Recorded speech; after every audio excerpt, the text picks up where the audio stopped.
Hey guys, it's TheFrXion here, or Tiger12, however you want to call me, and today I'm actually bringing you two gameplays. Well, actually, this video is just one, but I think I'm making two videos today, and one of them being, since it's the 8th of October, the Star Wars Battlefront beta, which has just been released today, the open beta, and I'll be making a video about it right now because I'm really excited for Star Wars Battlefront. And I have not tested it yet. I'm downloading it right now as I'm saying this. And because today, or yesterday pretty much, I got my Object 140. And this thing is a beast. I will make a video next week about what to expect of this thing, because I still need some games in it. But this was my first game in this tank, and it proved to be an incredible tank. As you can see right here, the reason being, well, the reason why I went for the Object 140 instead of the T62A is because of the gun depression. Because the gun depression on this tank is actually better than on the T62A.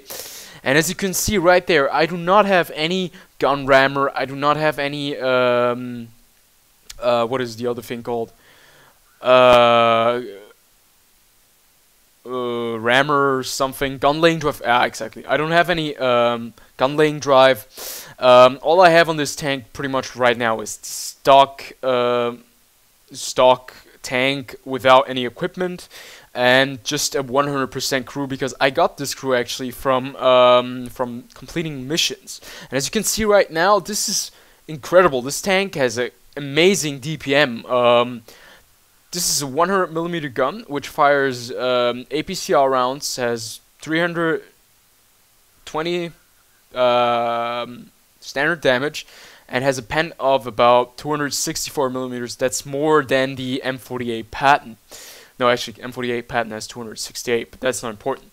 But one of the big differences of the M48 Patton and the Object 140 is its profile. As you can see, the Object 140 is a rather small tank from its profile, and can really yeah, it can excel at being small and being hidden, as you can see right here. With the M48 Patton, this would have not been possible because the M48 Patton is just too big of a tank. So right now, as you can see, we're playing on, I think this is Ruinberg. Yeah, I always forget the names of the maps, even though I played this map probably more than 1,000 times. So we're playing on Ruinberg, and this was our first game. And actually, the enemies are being quite aggressive in the town, so we're trying to support them. And as you can see right here, the pen on this tank is just ridiculous. It's we're going through this E75 like butter, and he doesn't even spot us because we have so many bushes in front of us. Now, unfortunately, right here, this is kind of a misplay because there's a Batchat 140 behind us, and of course he's gonna spot us once we open fire on him. And I kind of forgot that, and I kind of forgot about the E50M because I did not expect the E50M to suddenly turn around and push out and shoot me, because he only has like 10% of HP left. And pretty much that's what happens right here. We get shot for 1,200 damage, and as you can see, it truly hurts our tank, unfortunately. But we are right now already at 3,711 damage in this tank in our first game, and I do really notice, well, maybe it's just the positioning, but I do have the feeling that the Russian medium tanks seem to be quite strong even without gold rounds, as you can see right there. Now we finish off the Tiger 2. I thought I just shot the E75, but I was wrong. And as you can see right there, unfortunately, I think the E50M hits us, and we end up only with 140 HP. Now, what I've noticed in this first game in this tank is that the turret practically bounces anything, and that the hull armor really depends on the angle. yeah, pretty much like any other tank. But as you can see right here, the freaking track traverse is great. This light tank can't get around us, and we pretty much finish him off with some help of the T-57. Now, unfortunately, the town did not hold up very good. They're losing a lot of ground, and we have lost too many tanks there. And even though we were supporting them the entire time right here, they were not able to push them back in the town, even leaving a full HP T110E4 and almost a full HP E100.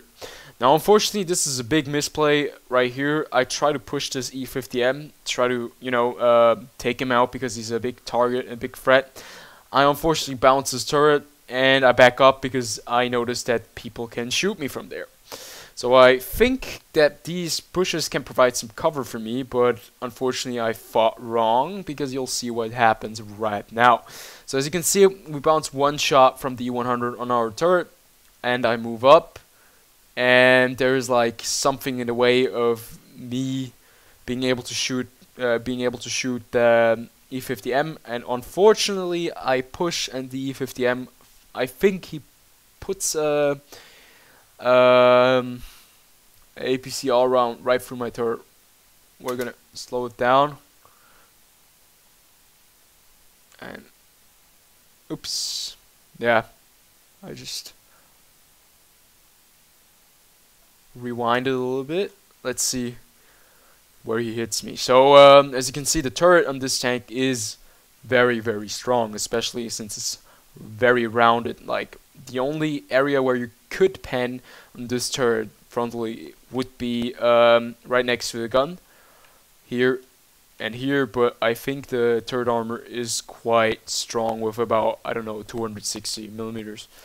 So unfortunately right here, we bounce the E50M because we shoot at the cheek on the right side, as you can see where we aim at, but the shell kind of flies a little bit to the left and hits his gun mantlet, and we can go to the free camera, and the E50M fires a nice shot right at us, and I think it was a heat round. I'm not sure. Oh, I think it's a high explosive round.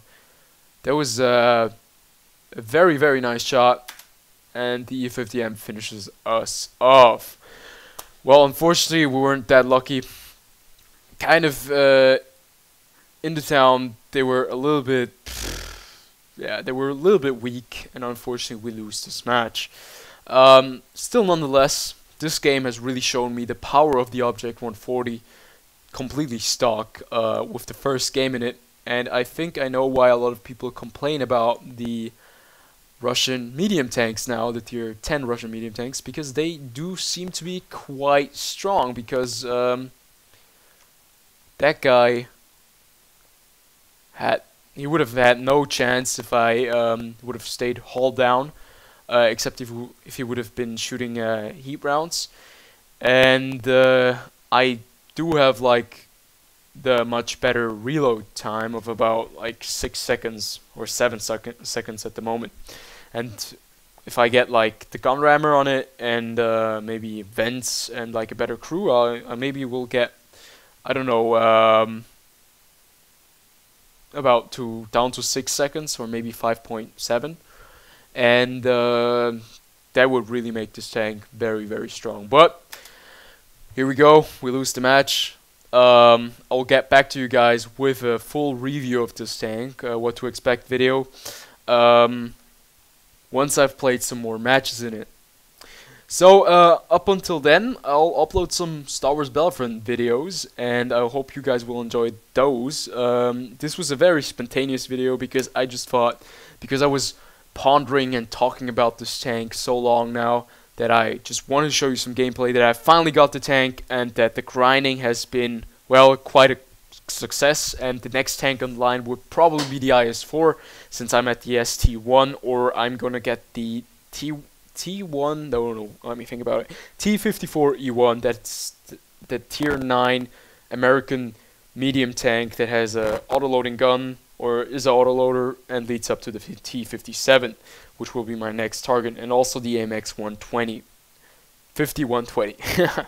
So yeah, I have a lot of stuff to do. I'm still quite busy with school and stuff, but I'll try to manage my time better and make the videos a little bit faster, and yeah, to upload a little bit more. And I'll see how this will work out. Up until that, I'll see you guys in the next video.